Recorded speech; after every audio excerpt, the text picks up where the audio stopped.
नाजरीन, ये जो पाकिस्तान तहरीक इंसाफ के अंदर एक अजीब सी कैफियत पैदा हो गई है ना, इस पर छोटा सा एक एनालिसिस भी मैं आपके सामने रखता हूँ और जो खबरें हैं वो भी आपको बताता हूँ। इमरान खान साहब का केस भी लगा हुआ था आज इस्लामाबाद हाई कोर्ट में, बल्कि दोनों केसेस उनके लगे हुए थे, उसमें भी एक डेवलपमेंट हुई है। और ये केसेस इस मौके पर दोनों इकट्ठे कैसे लग गए और किस तरीके से ये आगे बढ़ेंगे ये भी आपको मैं अभी बताता हूँ। और पाकिस्तान एक बड़े अजीबोगरीब सिचुएशन में फंस गया है मौजूदा रजीम के हाथों। उससे पाकिस्तान कैसे निकल सकता है और ये हालात पाकिस्तान को कहाँ ले जाएंगे। नंबर एक तो ये है कि इमरान खान साहब की बहनों पर भी तनकीद शुरू कर दी गई है। कुछ दबे लफ्ज़ों में करता है, कोई खुले लफ्ज़ों में करता है, कुछ आर्टिकल उनके खिलाफ लिखवाए जा रहे हैं, कुछ उन्हें डिक्टेटर करार दिया जा रहा है। देखिए, इमरान खान साहब की जो बहनें हैं वो सिर्फ अपने भाई के लिए जाती हैं हर जगह पे, ये बात सबको अंडरस्टैंड करनी पड़ेगी। उनका पॉलिटिक्स से वो दे डैम केयर कि जनाब ये जो पॉलिटिकल पार्टी है पीटीआई वो क्या करती है क्या नहीं करती, उनके दिमाग में ये है कि हमारा भाई बाहर निकलना चाहिए, उसके लिए वो किसी से भी लड़ाई कर लेती हैं। इमरान खान साहब जो भी उन्हें कहते थे, अब वो बजाय ये सोचे कि इसके नताइज क्या होंगे, वो बाहर आके बोल देती थी। देखिए ना, अगर हलीमा खानम और बाकी लोग पॉलिटिकल होते जैसे बाकी पॉलिटिकल लोग सोचते हैं तो वो बाहर आकर अल्फाज को तब्दील कर लेते, लेकिन जो इमरान खान ने कहा उन्होंने बाहर आकर बिल्कुल वैसे ही वो बात की और पार्टी के लोगों ने शायद उस तरह से बात नहीं की। तो अब सूरत ये पैदा हो गई है कि वो खुलकर कह रही हैं कि पाकिस्तान तहरीक इंसाफ जो कर सकती थी वो उन्होंने नहीं किया, और ये बात पाकिस्तान का सोशल मीडिया भी कह रहा है। इमरान खान साहब की पॉलिटिकल पार्टी जो है उसकी वो स्ट्रेंथ जो वो शो कर सकती थी, जितने बड़े पैमाने पे लोगों ने उनका साथ दिया, जितने बड़े पैमाने पे लोग उनके साथ खड़े हुए, उस तरीके से वो काम कर नहीं पाए। और इसके लिए अगर मैं कहूँ कि सबसे बड़ा कसूरवार कौन है, तो सबसे बड़ी गलती हुई गंडापुर साहब से। गंडापुर साहब को एतमाद भी मिला, मौका भी मिला, लोग भी बहुत बड़ी तादाद में उनके साथ चले, लेकिन गंडापुर साहब ने 2 मरतबा ऐसा किया कि पाकिस्तान तहरीक इंसाफ के अंदर जो एक तहरीक चलाने की कैपेसिटी थी वो बहुत बुरी तरह मुतासर हुई। अभी बार बार कोशिश करने के बावजूद तहरीक इंसाफ वो कैपेसिटी उस तरीके से दोबारा बढ़ा नहीं पाई।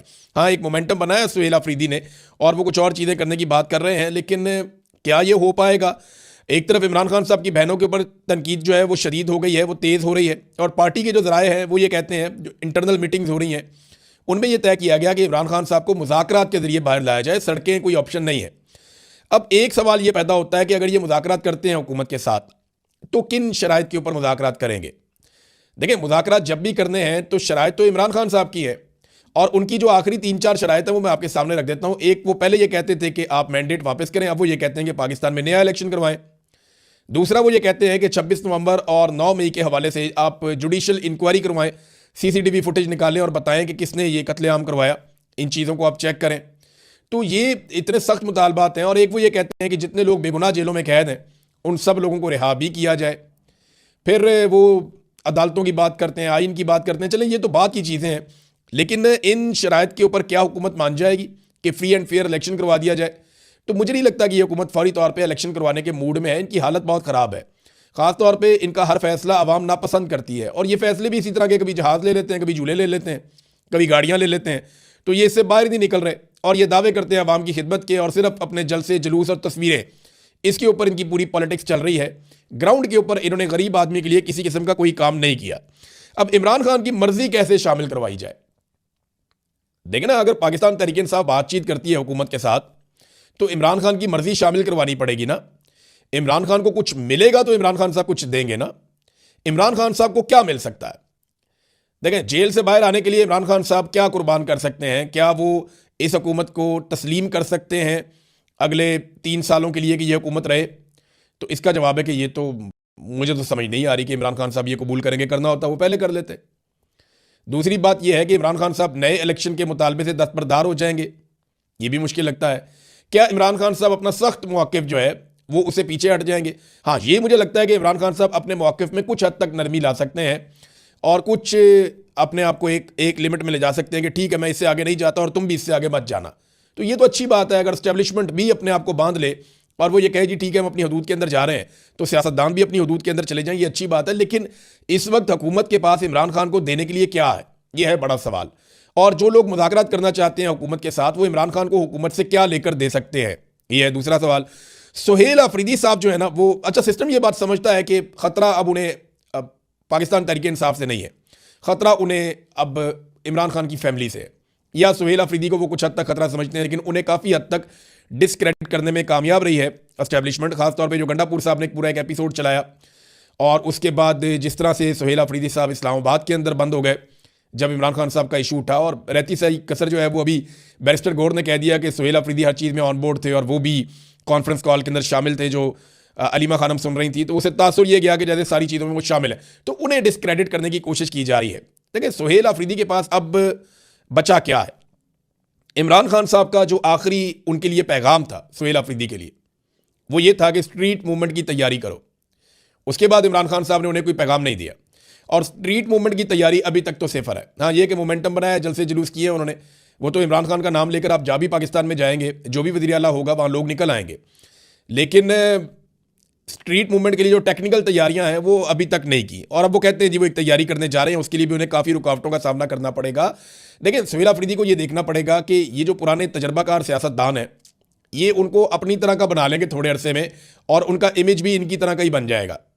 अब उन्होंने ये सोचना है कि वो इमरान खान के नज़रिए के मुताबिक पब्लिक के साथ खड़े होंगे या एस्टेब्लिशमेंट के नज़रिए के मुताबिक अपने पुराने और तजर्बाकार सियासतदान साथियों के साथ खड़े होंगे, या इसके बीच में कोई बैलेंस क्रिएट करने की कोशिश करेंगे। ये आपको आहिस्ता आहिस्ता साथ साथ पता चलता जाएगा।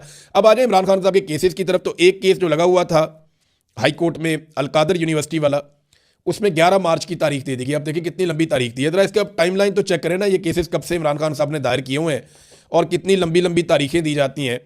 ये देखें जनाब, ये इमरान खान साहब के खिलाफ जो फैसला है वो आया था 17 जनवरी को पिछले साल, और उसके बाद 15 मई को जनाब मुकर्रर किया गया अपील के लिए, फिर जनाब नोटिस कर दिए गए, फिर 5 जून को नैब ने मजीद वक्त मांग लिया, फिर 11 जून को जो बेंच था वो दस्तयाब ही नहीं था, फिर 26 जून को नैब के नए प्रोसिक्यूटर ने 4 हफ्ते का वक्त मांग लिया था, फिर 26 सितंबर तक ये केस नहीं लगा, फिर प्रोसिक्यूटर की तबीयत खराब हो गई, फिर 16 अक्टूबर को बेंच ही दस्तयाब नहीं था कि जनाब केस नहीं लग सकता अब, फिर 4 नवंबर को बुशरा बीबी ने दरखास्त दायर की, वो आज तक लगी नहीं, फिर 14 फरवरी को इन्होंने कहा जी कि जल्द समाअत हमारी की जाए, दरखास्त दायर की गई, और जनाब ये आज के दिन के लिए मुकर्रर थी, और अब 11 मार्च दोबारा दे दी गई है।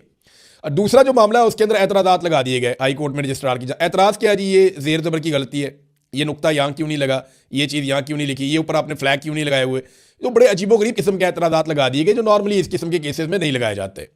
इसके ऊपर बात भी हुई अदालत के अंदर, लेकिन जज साहब जो वहाँ पे थे उन्होंने कहा नहीं जी आप इसको दूर कर ले, एक हफ्ते का टाइम मेरे ख्याल में वहाँ पे भी दे दिया है। तो ये सिर्फ ट्रक की बत्ती है और कुछ नहीं है जो बज़ाहिर मुझे दिखाई देता है। इन केसेस में ऐसे इमरान खान साहब को छोड़ दिया जाएगा मुझे नहीं लगता। मुझे ये लगता है कि शायद ये एक उम्मीद पैदा कर देते हैं, जब भी कभी कोई तहरीक चलने वाली होती है या पाकिस्तान तहरीक इंसाफ कोई मोमेंटम अवामी बनाने की कोशिश करती है, तो ये एक उम्मीद पैदा करते हैं, कभी मुज़ाकरात शुरू कर देते हैं, कभी अदालतों के अंदर थोड़ा सा हिलजुल पैदा कर देते हैं ताकि अगर कोई तहरीक चलनी है तो वो तहरीक ना चल पाए। ये ऐसा दिखाई देता है। यास्मीन राशिद साहिबा ने एक खत लिखा चीफ जस्टिस ऑफ पाकिस्तान को, और उन्होंने बहुत सारे हकायक बताए। उन्होंने कहा जी जब नवाज शरीफ जेल में बीमार हुए तो हम उन्हें अस्पताल लेकर आए थे, और हमने नवाज शरीफ को यह ऑफर किया था कि वो अपने पसंदीदा डॉक्टरों के नाम बताएं, हम उनसे मियाँ नवाज शरीफ साहब का इलाज करवाएंगे। फिर जो डॉक्टर अदनान थे वो हर वक्त मियाँ साहब के साथ रहते थे। फिर फैमिली को भी फ्री एक्सेस दी गई थी, मियाँ साहब को हर तरह से फैसिलिटेट किया गया था, लगातार उनकी मुलाकातें चल रही थी। फिर डॉक्टर अदनान डॉक्टर्स की तमाम बोर्ड मीटिंग्स के अंदर भी बैठते थे जो नवाज शरीफ के अपने डॉक्टर थे। तो यास्मीन राशिद साहिबा ने काफ़ी सूरत हाल बता के शर्म दिलाने की कोशिश की अदालत को। चीफ जस्टिस ऑफ पाकिस्तान को उन्होंने एक ख़त लिखा। देखना यह है कि अदालत जागती है या नहीं जागती, क्योंकि इमरान खान के साथ तो सरीहन एक ज्यादती हो रही है और लगातार वो ज्यादती उनके साथ करते चले जा रहे हैं। नाज़रीन एक और ख़बर है, ये बरतानिया से आई है। बरतानिया के पार्लियामेंटेरियंस ने पाकिस्तान को जो एड दी जाती है, जो इमदाद दी जाती है, उसके हवाले से आवाज़ उठा दी है कि जो पाकिस्तान को इमदाद दी जाती है उसको मशरूत किया जाए, उस पर नज़रसानी की जाए कि पाकिस्तान में जमहूरियत और इंसानी हकूक़ की पामालियाँ हो रही हैं और उनका खात्मा यकीनी बनाया जाए और उसके साथ इसको मशरूत किया जाए। बरतानवी वज़ीर जो है उन्होंने कहा कि हम ये वादे करते हैं कि पाकिस्तान को अपने मुल्क में बुनियादी इंसानी आज़ादी को इज़्ज़त देना होगी, फेयर ट्रायल का हक़ देना होगा, मेडिकल ट्रीटमेंट देना होगी। जैसे ये हर इंसान का हक़ है वैसे ही ये इमरान खान का भी हक़ है। ह्यूमन राइट्स आइन और बैनुल अक़वामी कवानीन का एहतराम होना चाहिए। ये बरतानिया की पार्लियामान के अंदर आवाज़ उठ रही है। फिर इमरान खान को इसलिए जेल में डाला गया है क्योंकि वो इलेक्शन जीत गए थे और अभी भी वो इलेक्शन जीत सकते हैं। जमहूरियत इसी सूरत में मुस्तहकम होगी जब वहाँ पे नए इंतखाबात होंगे। तो नए इंतखाबात का एक मुतालबा भी वहाँ से सामने आया। फिर एक और मुतालबा सामने आया कि बरतानवी हुकूमत को इमरान खान और उनके बेटों कासिम और सलमान के दरमियान मुलाकात में सहूलतकारी के लिए अपना किरदार ज़रूर अदा करना चाहिए। तो नाज़रीन ये है सूरत हाल। इमरान खान की बहन ने कहा, अलीमा खानम ने, कि जिस तरह से इमरान खान साहब की आंख ख़राब हुई है, बहुत सारे डॉक्टरों ने हमसे रब्ता किया है और उन्होंने हमें बताया कि इसकी एक वजह यह भी हो सकती है कि इमरान खान साहब को स्लो पॉइजनिंग की जा रही है, यानी उनको रफ्ता रफ्ता जहर दिया जा रहा है। इसलिए अब हम इमरान खान का ज़ाती मुआलिज और फैमिली की मौजूदगी में एक काबिल ज़िक्र अस्पताल जो है शिफा इंटरनेशनल अस्पताल, वहाँ से मुकम्मल मुआयना करवाना चाहते हैं। ये जनाब इमरान खान साहब की फैमिली की दरख्वास्त है, जिसके ऊपर बिल्कुल अमल दरामद नहीं किया जा रहा है, इसको सुना नहीं जा रहा। अब नाज़रीन आ जाए पाकिस्तान की एक और जो इकनॉमिक सूरत हाल है, उसके ऊपर एक बड़ी अलार्मिंग चीज़ सामने आई है और IMF ने एक मुतालबा भी किया है। IMF ने यह मुतालबा किया है कि UAE से जो पाकिस्तान ने $2 अरब लिए हुए हैं, कर्जा लेकर रखा हुआ है अपने कौमी खजाने में, उसको कम से कम 1 साल के लिए रोल ओवर करवाया जाए और वो कर्जा कम से कम 1 साल तक UAE को पाकिस्तान वापस ना करे। और ये जो वफद है, इन्होंने बताया जी कि ये जायज़ा वफद है। इन्होंने कहा जी कि UAE का $2 अरब डिपॉजिट 1 साल के लिए रोल ओवर ना होने पर बड़े हालात ख़राब हो सकते हैं और पाकिस्तान के लिए मुश्किलात पैदा हो जाएंगी। पाकिस्तान ने यकीन दहानी करवाई है कि हम करवा लेंगे। देखिए, UAE ने $2 अरब का जो कर्जा है उसको पहले 1 महीने के लिए और फिर 13 फरवरी को 2 महीने के लिए रोल ओवर किया था। पाकिस्तान ये कोशिश करेगा कि कम से कम 1 साल का टाइम मजीद मिल जाए। अभी जो टाइम है पाकिस्तान के पास वो अप्रैल के मिड तक का टाइम है। और अगर उसके बाद देखें बजट आ रहा है और अगर बजट में IMF ने हाथ खींच लिया या मजीद कड़ी शराइत लगा दी तो ये हुकूमत मजीद मुसीबत में पड़ जाएगी। अवाम को कोई रिलीफ नहीं दे पाएगी, बल्कि अवाम की कमर ये मजीद तोड़ देंगे। तो UAE से उनको मनाना बहुत ज़रूरी है और उनको मनाने के लिए आपको पता है फिर बहुत सारों को मनाना पड़ेगा। UAE जो है वो अपने पैसे को इस्तेमाल भी कर सकता है, उसको खित्ते के अंदर अपनी इजारादारी का बड़ा आजकल UAE का एक ट्रेंड चल रहा है। वो सूडान के अंदर भी मुदाखलत है उनकी, लीबिया के अंदर भी, सोमाली आइलैंड में भी और यमन के अंदर भी। और सऊदी अरब इस मामले पे नाराज़ भी है UAE से कि वो ये काम ठीक नहीं कर रहे, बल्कि उसका उन्होंने इजहार भी किया है। तो UAE जो है वो अपना एक बहुत तगड़ा उन्होंने एक अपना सतून खड़ा कर दिया है। और पाकिस्तान के लिए प्रॉब्लम यह है कि वो $2 अरब उनसे रोल ओवर करवाने हैं या कोई और पाकिस्तान को ये पैसा दे दे। तो अब पाकिस्तान इसके बदले में किस किस्म का कंप्रोमाइज़ करेगा ये देखना पड़ेगा। देखिए, बांग्लादेश में जब इनकलाब आया ना तो उसके बाद डॉक्टर मोहम्मद यूनुस को लाया गया। डॉक्टर मोहम्मद यूनुस आए और 18 माह तक वो वहाँ पे रहे और फिर उन्होंने इलेक्शन करवा दिए। अब एक नई हुकूमत बन चुकी है, लेकिन इन 18 महीनों में डॉक्टर मोहम्मद यूनुस ने जो मेहनत की उसके नतीजे में बांग्लादेश के जो ज़र मुबादला के ज़खायर हैं, जो कौमी ख़जाना है उनका, उसमें $9.5 अरब का इजाफा हुआ, यानी 50% इजाफा उन्होंने 18 महीनों में कर दिया। ये काबिल लोग। देखिए, पहले हसीना वाजिद थी, मिलिट्री एस्टेब्लिशमेंट थी। जैसे ही बांग्लादेश की जान छूटी वहाँ की घटिया मिलिट्री एस्टेब्लिशमेंट और हसीना वाजिद से, तो क्या हुआ, वहाँ $9.5 अरब के 50% उनके ज़र मुबादला के ज़खायर बढ़ गए। और पाकिस्तान में क्या हुआ, घटते ही गए। जो इमरान खान साहब ने $16 अरब पे छोड़े थे, वो इन्होंने हालत ये कर दी है कि $12 अरब तो इस वक्त दोस्त ममालिक के पड़े हुए हैं और बहुत थोड़े से पैसे पाकिस्तान के अपने हैं और ये रोल ओवर के लिए मिन्नतें और तरले करते जा रहे हैं। वर्ल्ड बैंक के जो आदादो शुमार है ना, देखिए वर्ल्ड बैंक का भी तो एक मेयार है ना गुरबत का। तो वर्ल्ड बैंक का जो मेयार है, अगर उसके मुताबिक आप ये देखें कि पाकिस्तान में कितने लोग गुरबत की लकीर से नीचे ज़िंदगी गुजार रहे हैं, तो आप हैरान हो जाएंगे। लगभग आधे से ज़्यादा लोग, यानी कुछ इकोनॉमिस्ट तो ये कहते हैं कि 60% पाकिस्तानी गुरबत की लकीर से नीचे ज़िंदगी गुजार रहे हैं। अगर आप वर्ल्ड बैंक के बनाए हुए मेयार के मुताबिक देखें तो 60% पाकिस्तानी गुरबत की लकीर से नीचे जा चुके हैं। नाज़रीन, जहाज़ वाली जो कहानी है, जो बड़ी सुबकी का बायस बनी पंजाब हुकूमत के लिए, मिनिस्टर ने बहुत झूठ बोला, तो बिलाखिर इंफॉर्मेशन मिनिस्टर ने काफ़ी झूठ बोलने के बाद सच बोल दिया और यह करार दे दिया कि जहाज़ मरियम नवाज़ का है।